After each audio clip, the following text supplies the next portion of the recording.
Okay, welcome to my educational channel, my dear students. Competitive ఎగ్జామ్స్కి సంబంధించి కీలకమైన సమాచారాన్ని ఇస్తున్నాను. Current affairs, static GK, general studies, కెరీర్కి సంబంధించి కూడా ముఖ్యమైన అంశాలని ఛానల్ ద్వారా అయితే అందించే ప్రయత్నం చేస్తున్నాను. ఇవాళ జనవరి 12, 2024. మీకు అందరికీ తెలుసు, జనవరి 12ను మనము నేషనల్ యూత్ డేగా జరుపుకుంటున్నాం. స్వామి వివేకానంద జయంతిని ప్రతి సంవత్సరము మనము జనవరి 12ను జాతీయ యువజన దినోత్సవంగా జరుపుకుంటున్నాం. ఆగస్టు 12ను అంతర్జాతీయ యువజన దినోత్సవంగా జరుపుకుంటారు. ఒకసారి ఇట్లా ప్రశ్న వచ్చింది, ఎందుకంటే కొన్ని సేమ్ డే సేమ్ ఉంటుంది, మంత్ డిఫరెంట్గా ఉండొచ్చు. అంతర్జాతీయ దినోత్సవాలు ఉంటాయి అదే రోజు, అంటే సేమ్ డేట్లో మంత్ వేరున్నప్పటికీ జాతీయ దినోత్సవాలు ఉంటాయి. అట్లా ఉన్నప్పుడు మీరు ప్రత్యేకంగా ఫోకస్ చేయండి. సో ఆగస్టు 12 ఏమో అంతర్జాతీయ యువజన దినోత్సవము, జనవరి 12 ఏమో జాతీయ యువజన దినోత్సవం. ఈరోజు జనవరి 12, 2024 వివిధ వార్తాపత్రికలలో వచ్చినటువంటి కథనాలను ఇక్కడ విశ్లేషిద్దాం. సైబర్ నేరాలపై ప్రతిబింబు అస్త్రం అనే పాయింట్ కనబడుతుంది, రాసుకోండి నోట్స్లో. ఈ సాఫ్ట్వేర్ దేనికోసము డిజైన్ చేశారు అనేది చూద్దాం. ఇప్పుడు సైబర్ క్రైమ్స్ బాగా జరుగుతున్నాయి. సైబర్ క్రైమ్స్ జరిగినప్పుడు ఒక టోల్ ఫ్రీ నెంబర్ అయితే మనకు అందుబాటులో ఉంది, 1930. ఇది కూడా ఇంపార్టెంట్ పాయింట్, రాసి పెట్టుకోండి. ఇలాంటివి అడుగుతాడు. ఆయా టోల్ ఫ్రీ నెంబర్స్ మీద గతంలో కూడా మనకి ప్రశ్నలు ఉన్నాయి.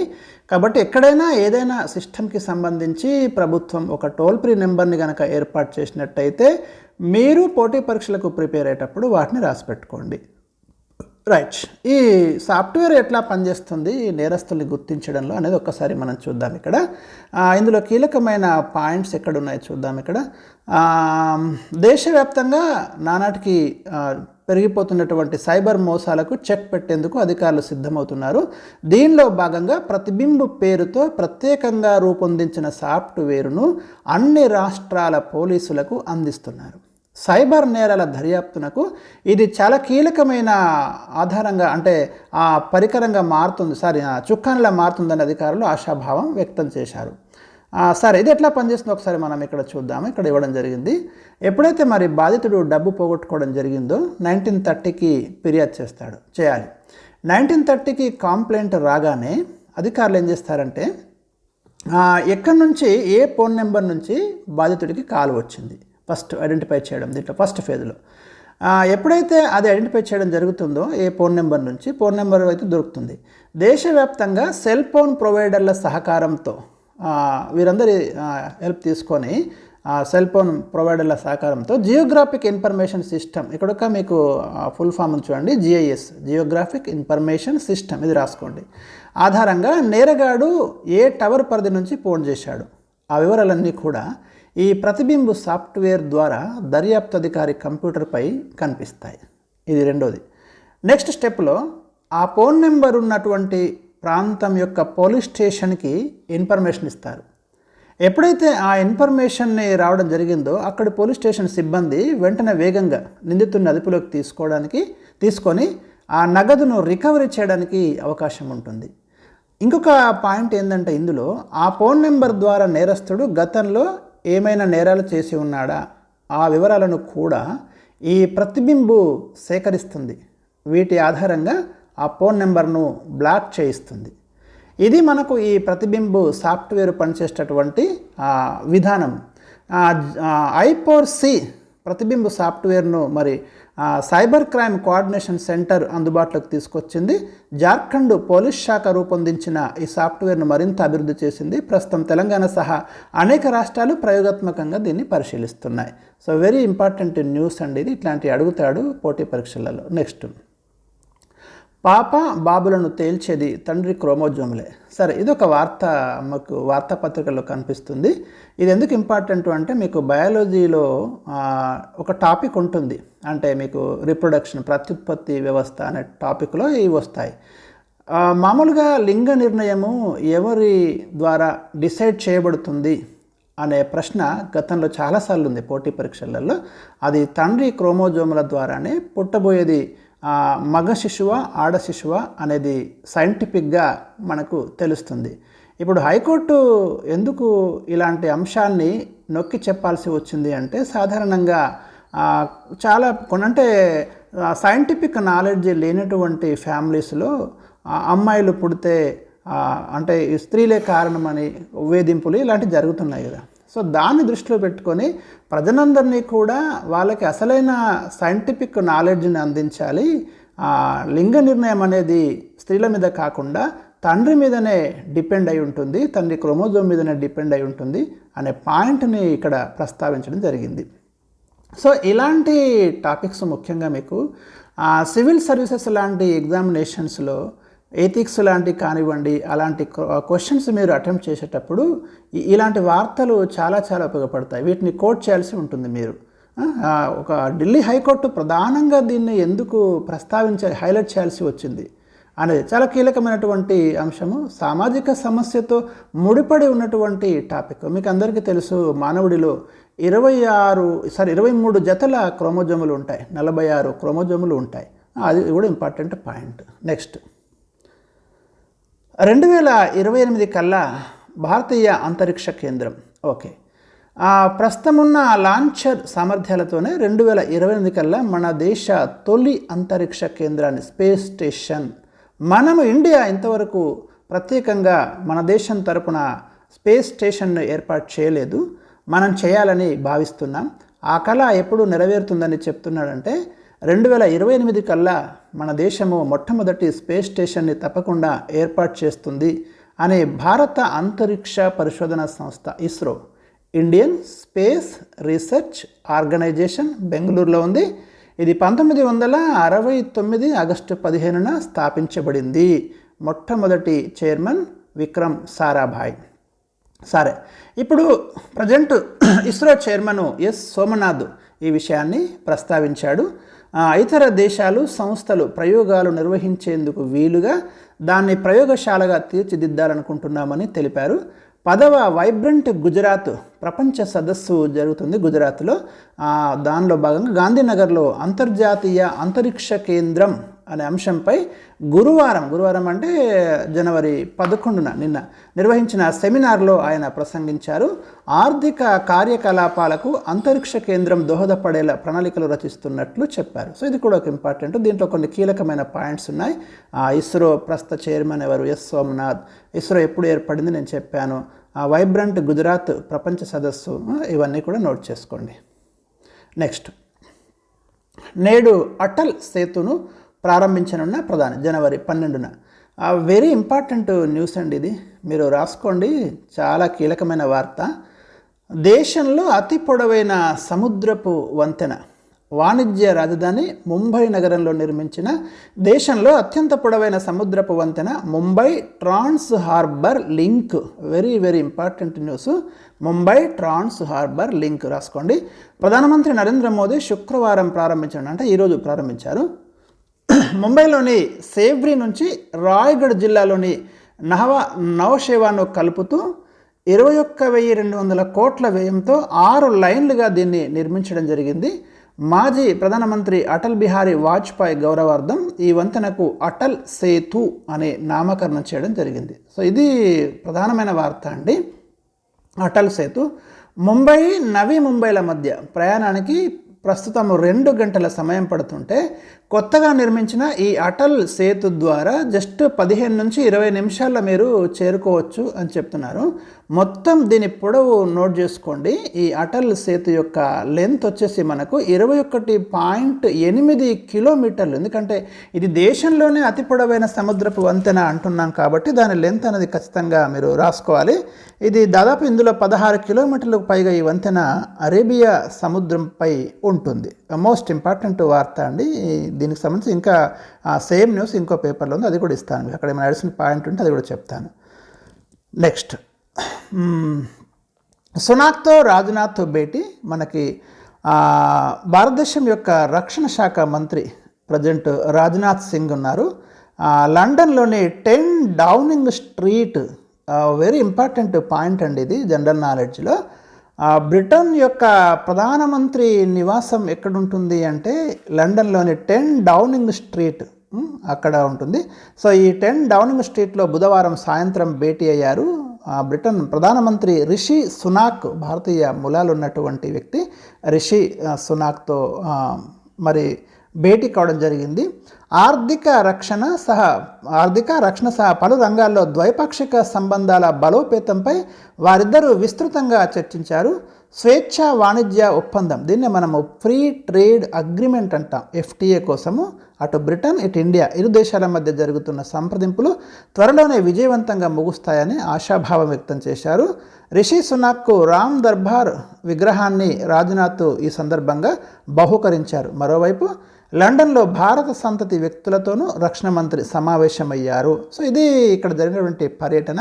మీకు ఇండియా నుంచి కానివ్వండి, లేకుంటే ప్రపంచంలోని వివిధ దేశాల నుంచి ఇండియాకు వచ్చిన వారు కానివ్వండి, ఎవరైనా ప్రముఖ వ్యక్తులు అలా అధికారిక పర్యటన జరిపినప్పుడు వారు ఎవరిని కలుస్తున్నారు, ఏ ఇష్యూస్ డిస్కస్ చేస్తున్నారు, ఎందుకంటే ఇక్కడ పర్సనల్ ఇష్యూస్ ఉండవు. ఎందుకు అంటే ఆయన అధికారిక హోదాలో వెళ్తున్నారు కాబట్టి దేశానికి సంబంధించిన ఇష్యూస్ డిస్కస్ చేస్తారు. అదే మనకి అవసరం కాబట్టి అలాంటి ఖచ్చితంగా మీరు నోట్ చేసుకోండి. ఇక్కడ FTA గురించి కావచ్చు, ఇంకా ఇతర అంశాల గురించి కావచ్చు, ఒక న్యూస్ అయితే మీకు కనబడుతుంది. బ్రిటన్ ప్రధానమంత్రి ఎవరు, ఇవి రాసుకోండి. నెక్స్ట్ వార్త. ఓకే, వాస్తవాధీన రేఖ వద్ద పరిస్థితులు నిలకడగా ఉన్న సున్నితమైనవి అంటున్నాడు. వాస్తవాధీన రేఖ అంటే భారత్కి చైనాకి మధ్య line of actual control, LAC అంటాం. మీ రెండు కన్ఫ్యూజన్ కావద్దు మీరు. ఒకటి LOC ఉంటుంది, లైన్ ఆఫ్ కంట్రోల్ అంటాం. ఇది ఇండియాకి పాకిస్తాన్కి మధ్య కాంట్రవర్షి. ఇది వాస్తవాధీన రేఖ, లైన్ ఆఫ్ యాక్చువల్ కంట్రోల్, ఇది ఇండియాకి చైనాకి మధ్య. మీరు చాలా జాగ్రత్తగా అబ్జర్వ్ చేయాలి. భారత సైనికాధిపతి ఇప్పుడు ఎవరున్నారు, జనరల్ మనోజ్ పాండే ఉన్నారు. ఈ త్రివిధ దళాలకు, అటు ఆర్మీకి కావచ్చు, ఇటు నేవీకి కావచ్చు, అటు ఎయిర్ ఫోర్స్కు ఎవరెవరు ఉన్నారో రాసి పెట్టుకోండి, ఖచ్చితంగా ప్రశ్నలు ఉంటాయి. ఇప్పుడు ఆర్మీకి అయితే సైనికాధిపతిగా ఉన్నది ఎవరు అంటే జనరల్ మనోజ్ పాండే ఉన్నారు.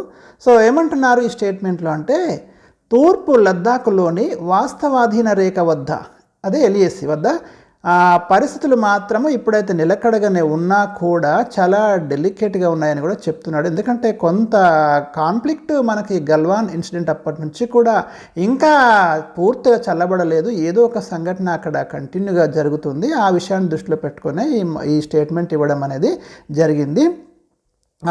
పరిస్థితులు నిలకడగా ఉన్నప్పటికీ సున్నితంగా ఉన్నాయని భారత సైన్యాధిపతి జనరల్ మనోజ్ పాండే పేర్కొన్నారు.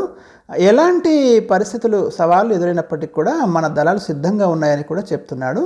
జనవరి 12న మనం సైనిక దినోత్సవాన్ని జరుపుకుంటాం. ఇది చాలా ఇంపార్టెంట్ పాయింట్. ఇక్కడ మీకు ఇంపార్టెంట్ డేస్ టాపిక్లో పనికొస్తుంది, రాసుకోండి. జనవరి 12న ఆర్మీ డేగా సెలబ్రేట్ చేస్తాం ప్రతి సంవత్సరం. సో మరి ఆ సైనిక దినోత్సవాన్ని పురస్కరించుకొని గురువారం ఆయన మీడియాతో మాట్లాడారు. భారత్ చైనా సరిహద్దులో ప్రతిష్టంభన తొలగించేందుకు సైనికాధికారులు దౌత్య మార్గాల ద్వారా ఇరు దేశాలు చర్చలు చేస్తున్నాయని చెప్తున్నారు. సరే, ఇక్కడ మనకి ఇంకా ఏమైనా ఇంపార్టెంట్ పాయింట్ ఉంటే అది కూడా మనం చూద్దాం. సో ఓకే, ఇంతవరకు సరిపోతుంది ఈ ఆర్టికల్లో మనం రాసుకోవాల్సినవి. నెక్స్ట్ వెరీ ఇంపార్టెంట్ పాయింట్ అండి, ఇంటర్నేషనల్ న్యూస్లో మనము బంగ్లాదేశ్ ప్రధానిగా 5వసారి హసీనా ప్రమాణ స్వీకారం. ఓకే, షేక్ హసీనా 5వసారి బంగ్లాదేశ్ ప్రైమ్ మినిస్టర్గా మరి ప్రమాణ స్వీకారం చేయడం జరిగింది. గురువారం జనవరి 11న ప్రమాణ స్వీకారం చేస్తున్నారు 2024. అధ్యక్ష భవనంలో జరిగిన ఈ కార్యక్రమానికి పలువురు రాజకీయ ప్రముఖులు, విదేశీ ప్రతినిధులు హాజరయ్యారు. హసీనాతో అక్కడి బంగ్లాదేశ్ అధ్యక్షుడు మొహమ్మద్ షాబుద్దీన్ ప్రమాణ స్వీకారం చేయించారు. ఇక్కడ ప్రశ్న వస్తే రావచ్చు, ఎవరు చేయించారు? జనరల్ మనం ఇట్లాంటి వాటి మీద ఫోకస్ చేయము, కానీ అట్లాంటి ప్రశ్నలు వస్తాయి. బంగ్లాదేశ్ ప్రధానమంత్రితో ప్రమాణ స్వీకారం చేయించిన వారిని గుర్తించండి అంటాడు మొహమ్మద్ షాబుద్దీన్, బంగ్లాదేశ్ యొక్క అధ్యక్షుడు. గత ఆదివారం నిర్వహించిన సాధారణ ఎన్నికలను అక్కడి ప్రధాన ప్రతిపక్షమైన బంగ్లాదేశ్ నేషనలిస్ట్ పార్టీ అయితే మరి బహిష్కరించడం జరిగింది. హసీనా సారథ్యంలోని అవామీ లీగ్ పార్టీ పేరు, ఇప్పుడు హసీనా యొక్క పార్టీ అవామీ లీగ్ అత్యధిక మెజారిటీతో గెలుపొందిన విషయం తెలిసిందే. దక్షిణాసియాలో వ్యూహాత్మక స్థావరమైన బంగ్లాదేశ్ ప్రధానిగా హసీనా 2009 నుంచి కొనసాగుతున్నారు. మోస్ట్ ఇంపార్టెంట్ అండి, ఎందుకంటే సుదీర్ఘకాలము ఆ దేశానికి ప్రధానమంత్రిగా పనిచేస్తున్నారు. బంగ్లాదేశ్ వ్యవస్థాపకుడు షేక్ ముజిబూర్ రెహమాన్, వెరీ ఇంపార్టెంట్ అండి. బంగ్లాదేశ్ వ్యవస్థాపకుడుగా మనం షేక్ ముజిబూర్ రెహమాన్ను చూస్తాము. ఆయన యొక్క కుమార్తె షేక్ హసీనా, ఈమె సారథ్యంలోని అవామీ లీగ్ పార్టీ ఇటీవలి ఎన్నికల్లో అక్కడ మొత్తం 300 స్థానాలుంటే 299 స్థానాలకు ఎన్నికలు జరిగాయి. ఆ ఎన్నికలలో ఈ పార్టీ 223 పార్లమెంటు స్థానాలని కైవసం చేసుకుంది. ఇది కూడా రాసుకోండి, చాలా ఇంపార్టెంట్. ప్రతిపక్ష BNP నాయకురాలు, బంగ్లాదేశ్ నేషనల్ పార్టీ నాయకురాలు, మాజీ ప్రధాని ఖలీదా జియా పార్టీ రహిత తటస్థ ప్రభుత్వ ఆధ్వర్యంలో ఎన్నికలు నిర్వహించాలన్న తమ డిమాండ్ను తిరస్కరించిన కారణంగా వారైతే ఈ ఎన్నికలను బాయ్కాట్ చేయడం జరిగింది. బాయ్కాట్ చేసినప్పటికీ కూడా ఇక్కడ ఎన్నికలు నిర్వహించి మరి షేక్ హసీనా మెజారిటీ స్థానాలు గెలుచుకొని 5వసారి బంగ్లా ప్రధానమంత్రిగా ఎలక్ట్ కావడం అనేది జరిగిందండి. బంగ్లాదేశ్ మనకి పొరుగున ఉన్నటువంటి దేశము, చాలా కీలకము. మనము సుదీర్ఘమైన సరిహద్దును కలిగి ఉన్నాం బంగ్లాదేశ్ తోటి. మీరు చాలా ఇంపార్టెంట్ పాయింట్ అండి. రాజధాని ఢాకా, కరెన్సీ వచ్చేసి టాకా. 1971లో పాకిస్తాన్ నుండి బంగ్లాదేశ్ స్వాతంత్రాన్ని పొందింది. ఆ స్వాతంత్ర పోరాటంలో ఇండియా బంగ్లాదేశ్కి సంపూర్ణమైనటువంటి మద్దతు ఇవ్వడం అనేది కూడా జరిగింది. సో నెక్స్ట్ న్యూస్ చూద్దాం. స్వచ్ఛతలో 5వ ర్యాంక్, వెరీ ఇంపార్టెంట్ ఒకటి మనకి వచ్చింది ఇక్కడ. తెలంగాణకి మొత్తం 4 జాతీయ అవార్డులు. రైట్. కేంద్ర ప్రభుత్వం ప్రతి సంవత్సరము స్వచ్ఛ సర్వేక్షణ్ అవార్డులని ప్రదానం చేస్తుంది. పరిశుభ్రమైన నగరాలు, క్లీన్ సిటీస్, అతి పరిశుభ్రమైన కంటోన్మెంట్, సఫాయి మిత్ర సురక్ష, గంగా టౌన్స్, మంచి పనితీరు కనబరిచిన రాష్ట్రాలు, ఇలాంటి కేటగిరీలలో మరి అవార్డులు ఇస్తారు. 110 అవార్డులను మొత్తం ప్రకటించింది. అందులో తెలంగాణకు 4 జాతీయ అవార్డులు లభించాయి. ఈ పాయింట్ రాసి పెట్టుకోండి. ఈ స్వచ్ఛ సర్వేక్షణ్ అవార్డుల్లో తెలంగాణకి 4 వస్తున్నాయి. మొత్తంగా ఇక్కడ మీరు గమనించండి,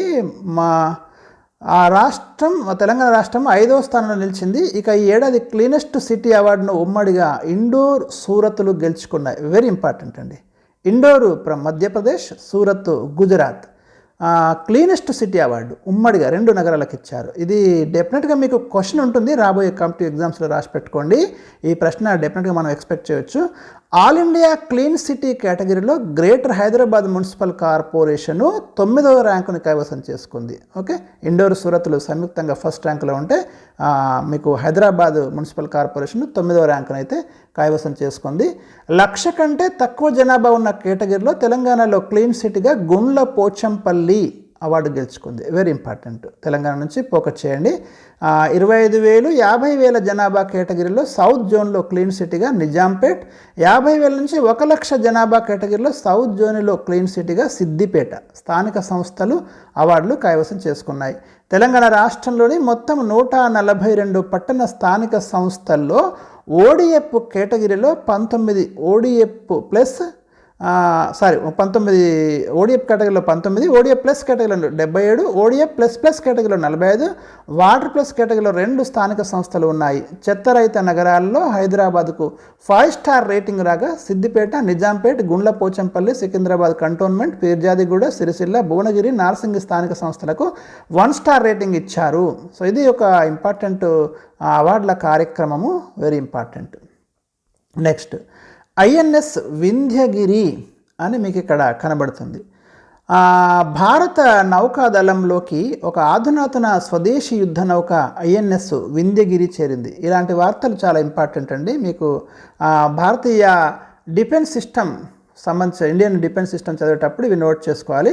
పశ్చిమ బెంగాల్ రాజధాని కోల్కతాలోని హుగ్లీ నదీ తీరంలోని రీడ్ షిప్ యార్డ్లో ఈ నౌకను రాష్ట్రపతి ద్రౌపది ముర్ము అధికారికంగా భారత నౌకాదళంలోకి ప్రవేశపెట్టారు. INS వింధ్యగిరి ఇది అధునాతన స్వదేశీ యుద్ధ నౌక. శత్రు దేశ రాడార్లకు చిక్కకుండా స్వదేశీ పరిజ్ఞానంతో 7 యుద్ధ నౌకలను తయారు చేయడం లక్ష్యంతో కేంద్ర ప్రభుత్వం 2019లో ప్రాజెక్ట్ 17 ఆల్ఫా అనే ఒక ప్రోగ్రామ్ని చేపట్టింది. 2019 నుంచి 2022 వరకు 5 యుద్ధ నౌకలు నిర్మించి నౌకాదళానికి అప్పగించారు. ఇందులో వింధ్యగిరి 5వ యుద్ధ నౌక. గైడెడ్ క్షిపణులను ప్రయోగించగల సామర్థ్యం ఉన్న ఈ నౌక పొడవు 149 మీటర్లు. ప్రాజెక్ట్ 17A రకం ఈ యుద్ధ నౌకల్లో గైడెడ్ మిస్సైళ్లు ఉంటాయి. భూమి, ఆకాశం, నీటి లోపల నుంచి ఎదురయ్యే విపత్తులను గుర్తించి నిర్వీర్యం చేయగలవు. కర్ణాటకలోని పర్వత శ్రేణి పేరిట దీనికి వింధ్యగిరి అని పేరు పెట్టారు. ఇది కూడా ఇంపార్టెంట్. స్వదేశీ పరిజ్ఞానంతో తయారు చేసిన INS వింధ్యగిరి యుద్ధ నౌకను కోల్కతాలోని Garden Reach Ship Builders and Engineers నిర్మించింది. వెరీ ఇంపార్టెంట్ అండి. ఇక్కడ ప్రశ్న అడుగుతాడు మీకు, ఈ Garden Reach Ship Builders and Engineers సంస్థ ఎక్కడ ఉంది అంటారు. కోల్కత్తాలో ఉంది.